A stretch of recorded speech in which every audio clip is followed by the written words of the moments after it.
Did you know that Starbucks serves a staggering 4 million cups of coffee each day, across more than 32,000 locations worldwide? Or that Starbucks opens a new store every 15 hours? It's hard to believe, but this global coffee giant took over the world so subtly, you might not have even noticed. How did it happen? Starbucks has become a ubiquitous presence in our lives. Whether you're in a bustling city like New York or a small town in the middle of nowhere, chances are there's a Starbucks nearby inviting you to grab your favorite brew. But Starbucks is more than just a coffee shop.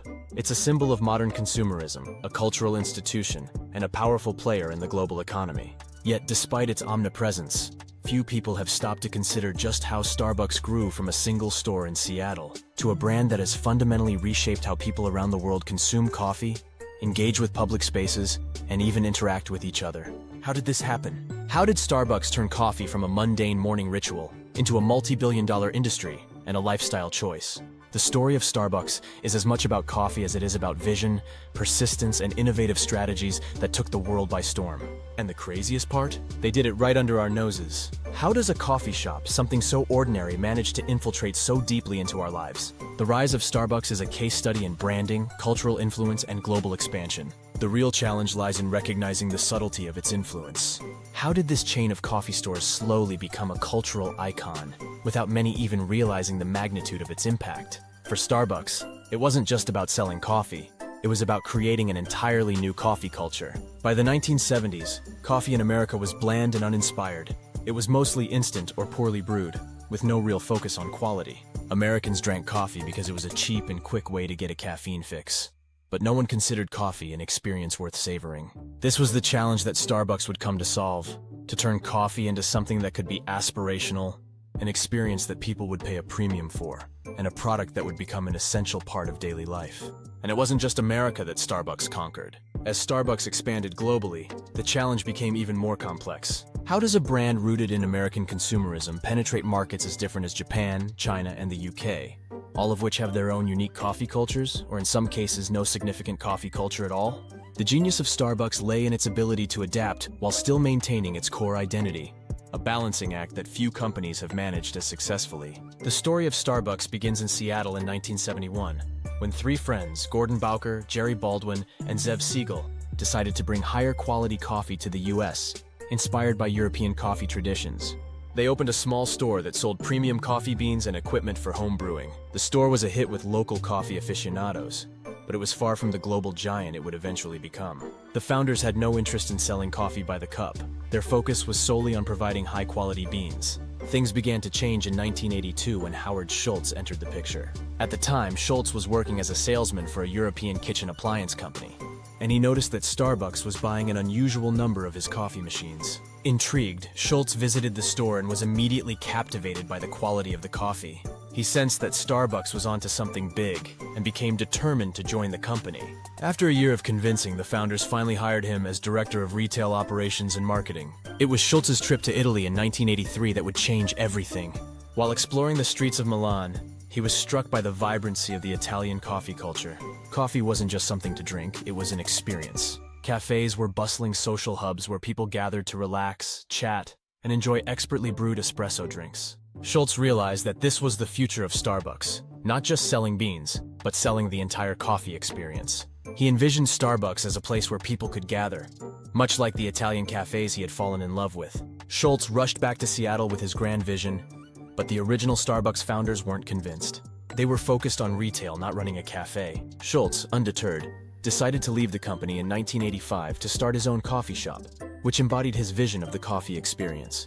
But the story doesn't end there. In 1987, the Starbucks founders decided to sell the company, and Schultz jumped at the opportunity. After raising $3.8 million from investors, Schultz acquired Starbucks and merged it. Now, with Schultz at the helm, Starbucks transformed from a humble coffee retailer to a coffeehouse chain that focused on providing a unique experience with every cup.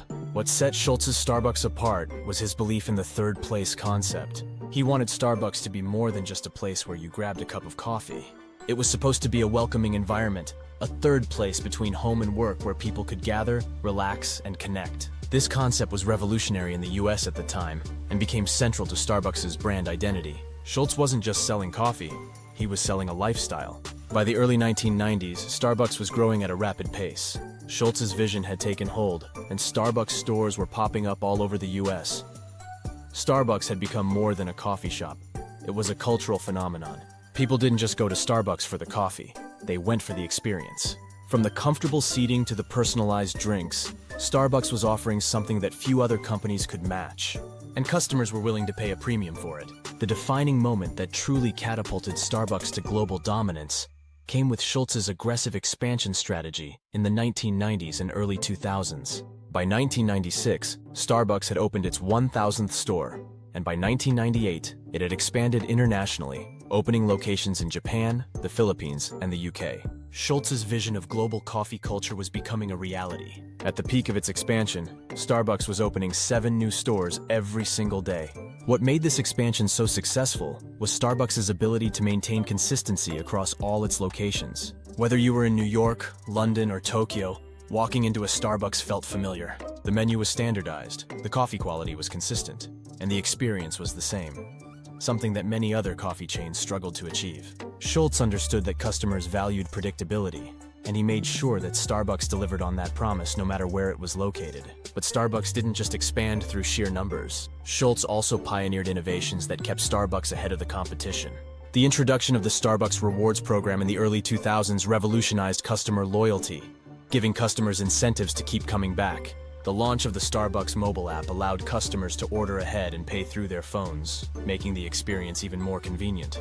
By embracing digital innovation early on, Starbucks ensured that it stayed relevant in an increasingly tech-savvy world. Schultz's bold decisions weren't without their risks.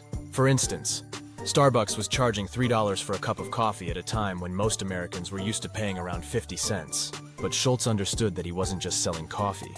He was selling a premium experience, and people were willing to pay for it. Starbucks' customers didn't just buy coffee. They bought into the brand's ethos of quality, community, and innovation. However, Starbucks' meteoric rise wasn't without its challenges. The 2008 financial crisis hit the company hard, and Starbucks found itself in trouble. Consumers, tightening their belts, were less willing to spend money on luxury coffee drinks. Starbucks' stock price plummeted by 50%, and the company was forced to close hundreds of stores. But perhaps even more damaging was the realization that Starbucks had begun to lose touch with the very principles that had made it successful in the first place. As the company expanded at breakneck speed, the quality of the Starbucks experience began to deteriorate.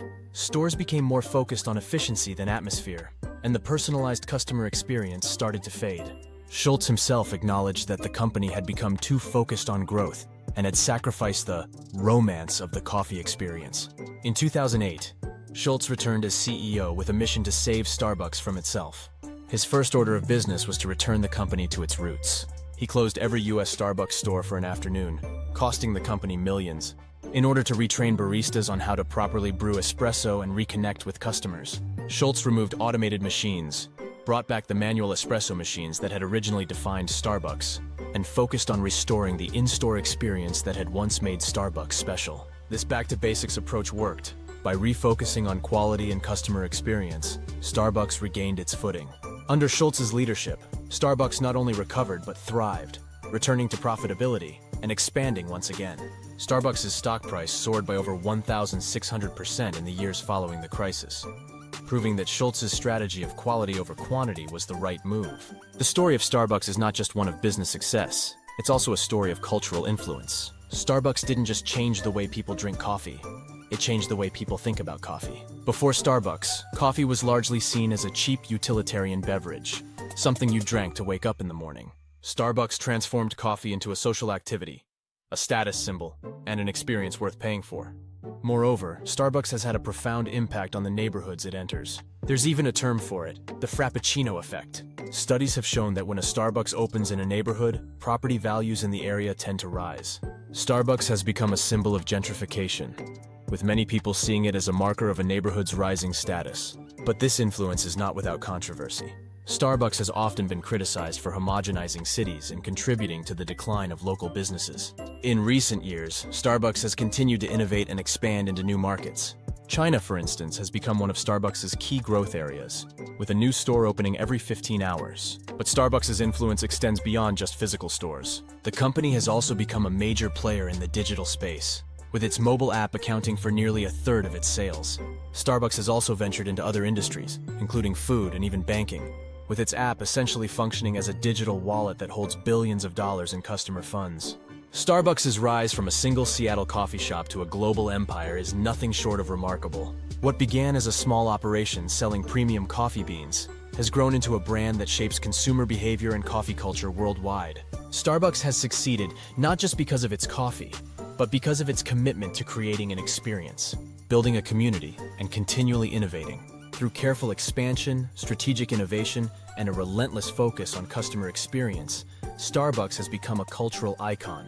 Whether you love it or hate it, Starbucks' impact on the world of coffee and on global culture is undeniable. It has turned coffee into a lifestyle and cemented its place in the daily routines of millions of people around the world. If you enjoyed this video, you might like the one on the screen. Thanks for watching.